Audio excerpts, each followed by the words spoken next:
In this video, we're going to talk about why small groups matter. And then once we understand that, we'll talk a little bit about what kind of small groups fulfill our vision for what groups can be and what groups can do. Now, everybody understands Jesus' commission to go make disciples. That's the reason why the church exists.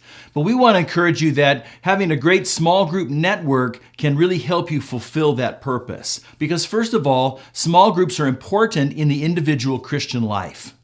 We believe that the goal of small groups is to help people pursue God. Now, that's basically what discipleship is anyway, and so everything we do in the church is designed to help people pursue God. But the small groups play a pivotal role in that because they help to bridge the gap from a sermon into actual everyday life. Now, we believe that people grow and become mature as they learn the truth and then as they discuss it and share it with others and apply it to their life. And certainly, the sermon is very important. We believe in biblical teaching.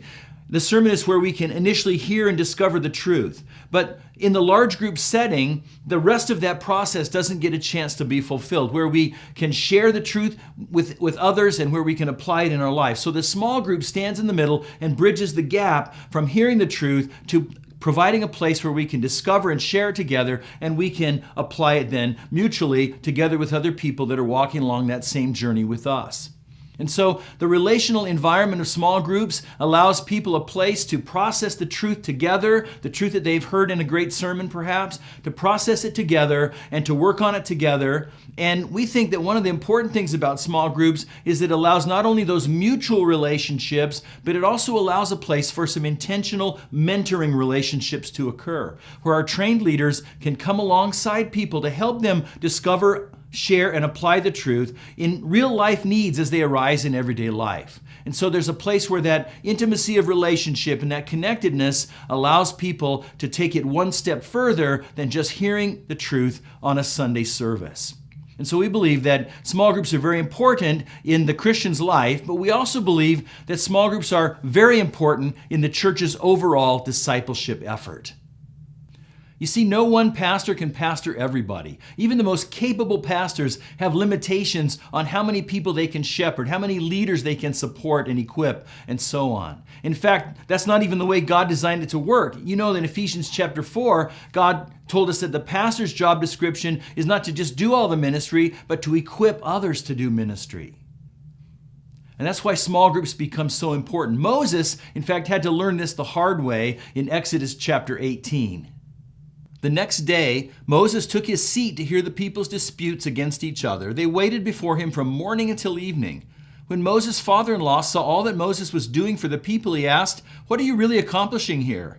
Why are you trying to do all this alone while everyone else stands around you from morning till evening?" "This is not good," Moses' father-in-law exclaimed. "You're going to wear yourself out, and the people too. This job is too heavy a burden for you to handle all by yourself. Now listen to me. Select from the people some capable, honest men who fear God and hate bribes, and appoint them as leaders over groups of 1,000, 150, and 10. They will help you carry the load, making the task easier for you."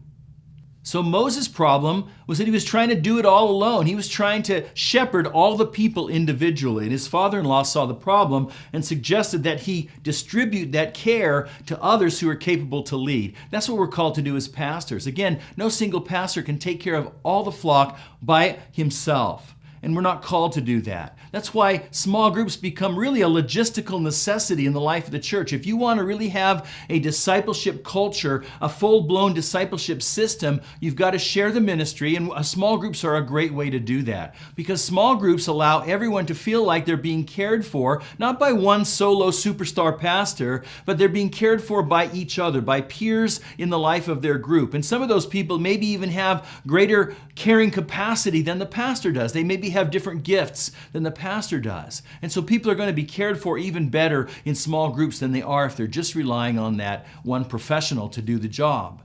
And likewise, small groups allow people then their gifts to become developed and to become to flourish and blossom as they care for one another. Now, small groups are a logistical necessity also if you really want to develop leadership. because in small groups then we have a system where leaders can be nurtured, they can be given some responsibility, they can be tested, all within a fairly safe environment, and they can develop their gifts and spread their wings. And so small groups allow leaders to be developed, they allow the pastoral care to be decentralized so everyone feels cared for, and they allow all different people's gifts to become expressed in the life of the church. That's why we think that small groups are so important to developing a church's discipleship capacity. But we believe that not every kind of small group will get the job done.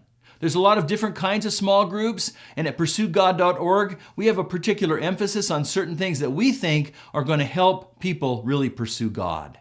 See, here's what I mean by that. Some small groups do truth really well, and that's awesome. And other small groups do relationships really well. We think that's great too. And rarely we see a group that does truth and relationships really well. But even that's not enough. We want to go beyond that to a third element that's often missing in small groups. That's the element of reproduction. We think great small groups should be multiplicational. And what we mean by that is that groups are helping not only make disciples, but helping make disciples who are actually making other disciples themselves.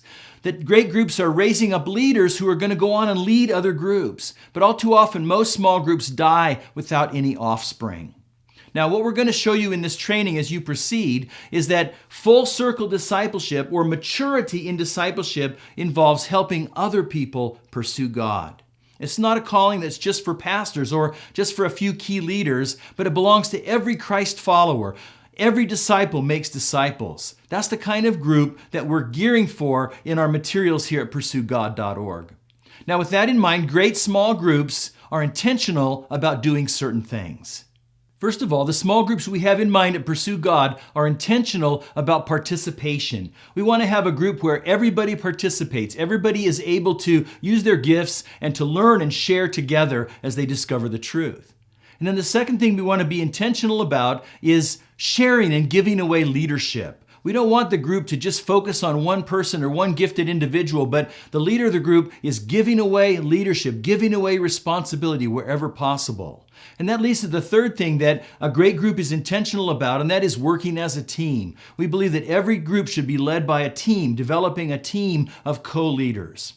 And then we believe that small groups should be intentional about practicing mentoring relationships. The small group is a great vehicle for people to pair off or to couple up within tighter relationships within the group where they can come alongside and mentor others to grow in their faith. And then we also believe that small groups should be intentional about invitation, that the group should be focused on not only the members who are there, but just as equally on those who are not there yet. And so we're going to train you to be invitational as a small group. And finally, a small group should be committed to reproduce. First, reproducing leadership, and then as that happens, then reproducing other groups that will come out and be birthed out of your small group. So as you continue in this training, keep this bigger picture in mind. It's going to help you understand why small groups are so important in developing a discipleship culture, and keep in mind what kind of group that we're going to equip you to be able to lead.